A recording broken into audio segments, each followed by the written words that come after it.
네, 윤석열 대통령이 취임 엿새 만에 국회 시정연설에 나서 소상공인의 온전한 손실보상을 담은 추경안의 조속한 처리를 요청했습니다. 하늘색 넥타이를 메고 초당적 협력을 강조한 연설에 18차례 박수도 나왔는데요. 윤 대통령은 모레 국민의힘 의원 모두와 함께 광주 5.18 기념식에 참석합니다. 취재기자 연결합니다. 조은지 기자. 네, 용산 대통령실입니다. 네, 자, 오늘 시정연설이 취임사보다 조금 긴 15분 분량이었습니다. 주요 내용부터 좀 정리해 볼까요? 네, 우선 추가 경정 예산안을 조속히 처리해달라, 이른 시일 안에 해달라 당부가 먼저였습니다. 윤석열 대통령은 자영업자, 소상공인의 보상 등을 담은 59조 4천억 원 규모의 추경안을 설명하며 코로나 방역 협조 과정에서 발생한 피해와 손실을 보상하는 건 법치국가의 당연한 책무라고 강조했습니다. 다양한 국정 현안도 언급했습니다. 코로나 위협에 노출된 북한 주민에게 백신과 의약품, 보건 인력까지 필요한 지원을 아끼지 말아야 한다고 했고요. 지속 가능한 복지제도 구현을 위해 연금, 노동, 교육개혁 없이는 나라 안팎의 위기를 극복하기 어렵다. 더는 미룰 수 없는 과제다라고 말했습니다.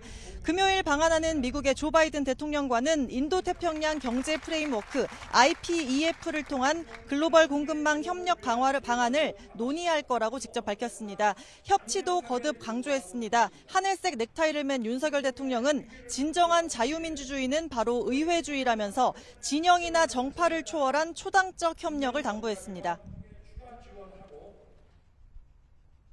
지금 대한민국에서는 각자 지향하는 정치적 가치는 다르지만 공동의 위기를 극복하기 위해 기꺼이 손을 잡았던 처칠과 애틀리의 파트너십이 그 어느 때보다 필요합니다.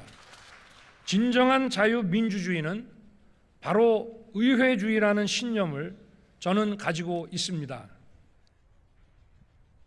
네, 여야는 차분한 분위기 속에 모두 18차례의 박수로 화답했으며 윤 대통령은 연설을 마치고 국민의힘은 물론 민주당과 정의당 등 여야 대부분 의원과 악수했습니다.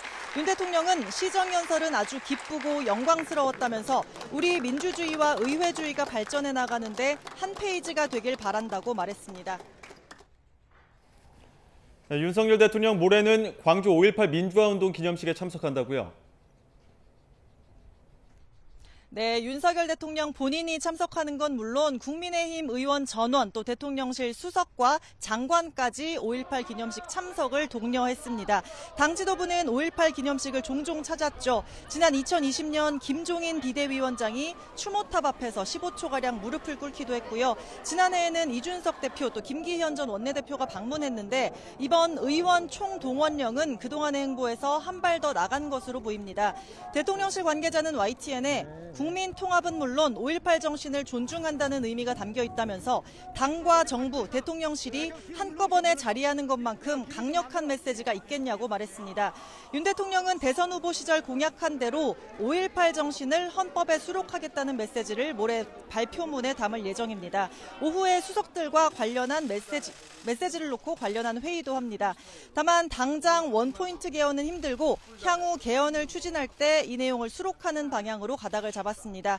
앞서 문재인 전 대통령은 재임 기간 5.18 기념식에 모두 3차례 참석했고요. 보수 정권의 이명박, 박근혜 전 대통령은 취임 첫 해에만 참석했습니다. 네, 아직 용산 대통령실 정식 이름이 없는데요. 다음 달에 확정된다고요? 네, 6월 중순쯤 이곳 용산 대통령실의 정식 이름이 확정될 예정입니다. 청와대를 벗어나서 용산 시대를 선언한 만큼 대통령실은 여기에 어울리는 새 이름을 지난 한 달 동안 공모받았습니다.